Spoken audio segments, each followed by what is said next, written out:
Jenny Soccer Summer 2025 Cycle 3 Day 1. This is the change in our cycles. We have 3 days total. Every 3 days we are going to be having field work. So just as a reminder on that, the next 2 days in this cycle, you will also start out on the field. For the first exercises, as always, foot ankle prep, we are going to be going a short foot. We've done these ones before, but just as a reminder there, you're taking the ball of your foot and trying to squeeze it in towards your heel, making your foot as short as possible, really trying to emphasize that arch and draw that ball of the foot in. Once you get through that, we are going to be hitting some ankle pronation, supination. So you're in a half kneeling stance like so, and then we're just rotating that ankle, inversion, eversion, pushing your knee to the inside, to the outside, keeping your heel down on the ground the whole time, and just making that ankle work a little bit laterally, inversion, eversion, pronate, supinate. Once you get done with that, we are going to be hitting our rudiment hops like we always do, and our dynamic warm-up is the same as it has been for the past forever. Once you get through that, we are going to be getting into our deep tier plyos. The first change is our deep squat to broad jump. We've done something similar before where we are starting in a deep squat and then we are just getting out into a broad jump. I don't care how far you get on the jump, I care about the hip yield. So I'm here, broad jump, back into my hip yield, back into my hip yield, back into my hip yield. Deep squat to broad jump there. The other two exercises in that deep tier plyos are the same as they have been. Then for our intensive plyos, we have our forward pogos, our alternating pogos, which are the same as they were in the last block, moving over distance. And then our cycle hops are going to be 2 alternating, so similar to what they were in the last block where they were 3 alternating, but now every 2 cycles we are switching. So I'm here, 1, 2, 1, 2. Switching every 2 for your set amount of reps. And then our sprint work for the day is going to be some max effort drives. With these, we're just in our start. I don't care how you start, half kneeling, track start, 2-point, whatever you want. We're just getting out as explosively as we can over our set amount of yardage. For example, in week 1, we are only going 30 yards. I want you as fast as you can, as explosively as you can. You're ripping through those 30 yards. That is cycle 3. This is Jenny Soccer Summer 2025, cycle 3, day 1. This is where our volume in the weight room really starts to drop off. We do have only 3 days of lifts, but also 3 days of field work. So volume in the weight room, like I said, is going to be a little bit lower than it has been in the past couple cycles. Starting day 1 off is our hang clean. We know what that looks like. I'm not gonna go over that hang clean or hang high pull, whichever you want to do there. Paired with that, we're gonna be hitting our hip mobility with a standing hurdle drag. So you need a tall hurdle. One side is going to be raised higher than the other. You're facing that higher side. If you need a wall for support, you can set your hurdle up against a wall for support. And then we're starting with our foot back on that low end. Knee is close to the hurdle, and we're dragging slowly up.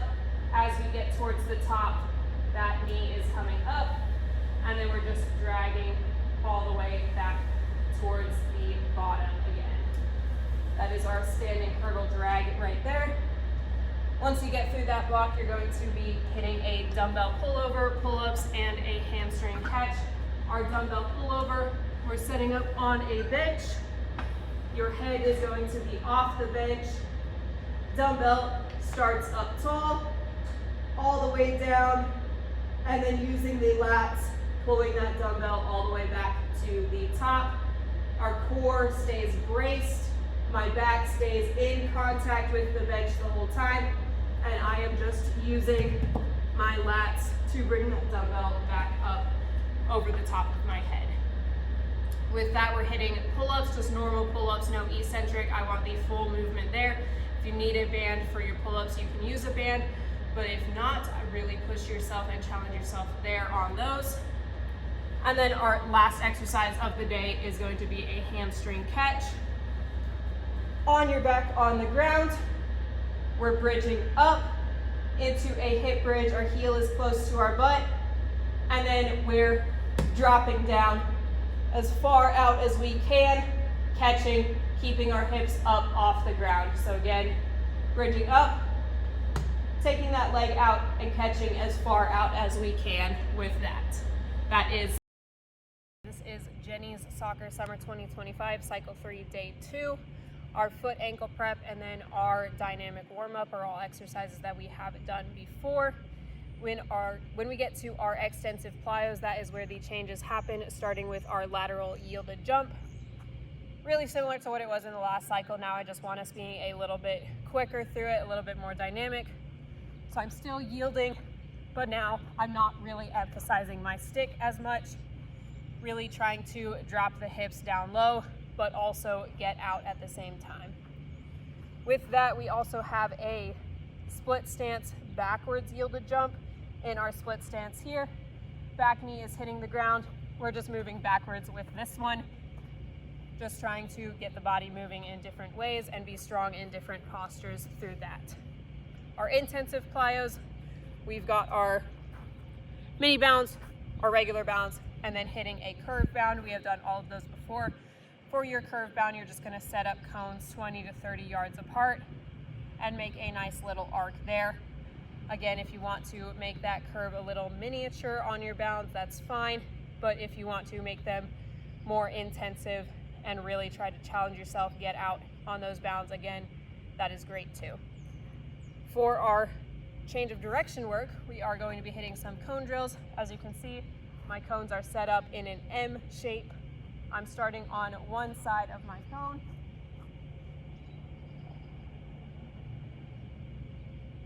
Always on the outside. I'm sprinting, changing direction, dropping into my hips, sprinting, again dropping into my hips, getting all the way around and finishing through the drill. Again, that is just a demo. Please don't do it like that. I want you going max speed, full effort, but that was just so you could see the pattern there. You are going to be hitting that from both sides. That is Cycle 3, Day 2. For Cycle 3, Day 2, to start things off today, we are going to be hitting a drop jump. Starting up on top of our box here, we're thinking about being quick off the ground, not spending a ton of time trying to get high off the ground. Just as soon as we contact, we're jumping straight back up, dropping down, quick off the ground, everything at the foot and ankle there. So again, as quick as you can. I don't want us landing into our hips. I want everything at the ankle. We're just quick off the ground in that drop jump. Paired with that, we are going to go a barbell step up. You will ideally weight this slightly. Barbell is on your back here. We're driving up into our box, very forceful and violent in that step. I'm not stepping and then dragging myself up the box. That is going to take a lot more energy and a lot more effort. We're punching down through the box, exploding up and driving up onto that top position there. Once you get through that, you are going to set up a landmine. If you don't have access to a landmine over the summer, that's fine. These next two exercises can be done dumbbell instead. For the first one, our landmine curtsy lunge with the knee drive. You're setting your landmine up like so, leaning one shoulder into your bumper plate. We're taking our leg back behind us and then driving explosively through the top. Notice it is my inside leg that is the one that's moving. My outside leg is stanced up in the ground. Again, you can do that one with a dumbbell if you don't have access to a landmine. You just won't get that lean. Dumbbell will have to be here. Drive, I still want that knee drive. You just won't have your lean into the bumper plate. With that, we are going landmine Pendlay row. All a Pendlay row means is every rep You are starting from a standstill position on the ground. So right here, good, solid position, athletic position, core is braced, back is flat. Rowing, bar starts from the ground every single time. Again, you can do that one with a dumbbell if you don't have access to a landmine. Same idea, dumbbell will start every single rep from a standstill on the ground. Then our final exercise in this block is a SOTS press. You will need a PVC. We're starting in a deep squat position, and then we're just pressing up overhead, really trying to make sure that PVC pipe tracks on the same vertical path the whole time. I don't want us doing one of these, right? We're challenging our hip mobility as well as our shoulder mobility here, trying to keep that PVC in line with our ears. 25, cycle 3, day 3. Our foot ankle prep is all the same with the exception of our toe yoga. Remember, toe yoga, our outside 4 toes all stay on the ground, and then we're just trying to lift that big toe as high as we possibly can while keeping the other 4 on the ground. Our dynamic warm-up is all the same, and then our deep tier plyos, the only difference is with our split stance lateral alternating. In our split stance here, now we're switching our legs in the air while putting a little bit of lateral movement to it. So I'm right here, lateral alternating, getting a little bit of distance out on those. My back knee is still hitting the ground. For our intensive plyos, we're just adding a barrier to our pogo hops. We've been doing pogos before, still everything with the ankle, with the Achilles and calf. We're just up over our mini hurdles. Pogos right there. And then alternating pogos are the same as they have been, no barrier for these ones. Just right here. With our last plyo being a hurdle hop. This is with a tall hurdle. Try to find somewhere between knee height to mid-thigh, and you are going 3 jumps, trying to make them consecutive if you can.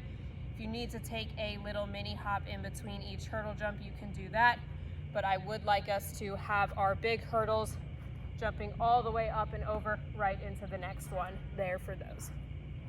Then our sprint work for the day, very simple, just some curve sprints. So you'll set up your curve 20 to 30 yards between your 2 end cones, and then a nice curve. If you want to make it challenging, make a real tight curve. If you want to make it a little easier, make a shallow curve, and then you're just hitting that from each side for your prescribed amount of reps. And that is our field work for cycle 3, day 3. All right, this is Jenny's soccer cycle 3, day 3. This is the last day of all of our summer 2025 programs. Kicking things off in the weight room, we are going to be hitting a cat squat. All that stands for is compensatory acceleration. It's just a way to get you moving the bar fast when we don't have access to a Tendo unit, which will actually track our bar speed. For the cat squat, you're setting up like a normal back squat, down into our good parallel position, and then you're driving up, exploding through the top of your rep. As soon as you gain leverage on that bar, on that movement, I don't want you slowing down. I want you exploding through the top, very forceful, very violent, very fast. So again, all the way down, exploding through the top of your rep. If you come up onto your toes, that's fine. If that bar leaves your back a little bit, that is okay. I want us being very explosive there. With that, we're going to go weighted hip airplanes. We have tried these before. Hopefully they go a little bit better this time.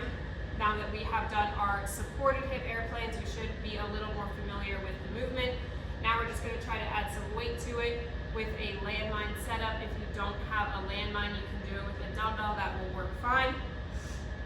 Remember, with our hip airplane, your chest is low towards the ground, your leg is out straight, and then we're just rotating at our hips around that thigh, around that femur. With our weighted hip airplane, the hand closest to the rack is the one holding on. The leg farther from the rack is the one that's in the ground. We're bending over at the waist, hinging forward, and then we're just rotating in towards our thigh and out.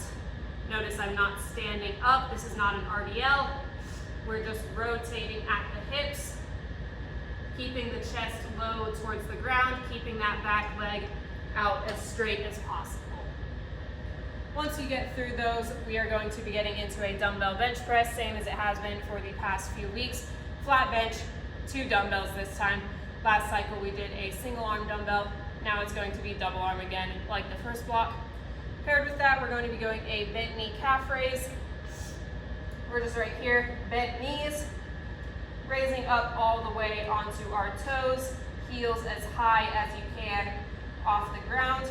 We're not rocking forward, keeping everything in the same place. The only thing that's moving is those ankles and the toes here, bent knee calf raise. And then last exercise in this block is going to be an ab rollout. If you have a rollout accessory, go ahead and use that. If you don't, an Olympic bar will work. On your knees, bar will start close to you. You're keeping your core braced. We're not trying to let our hips sag towards the ground.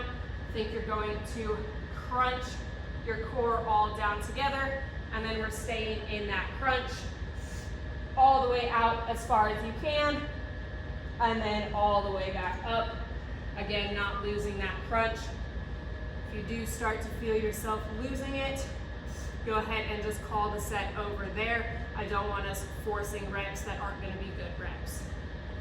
And that is cycle 3, day 3.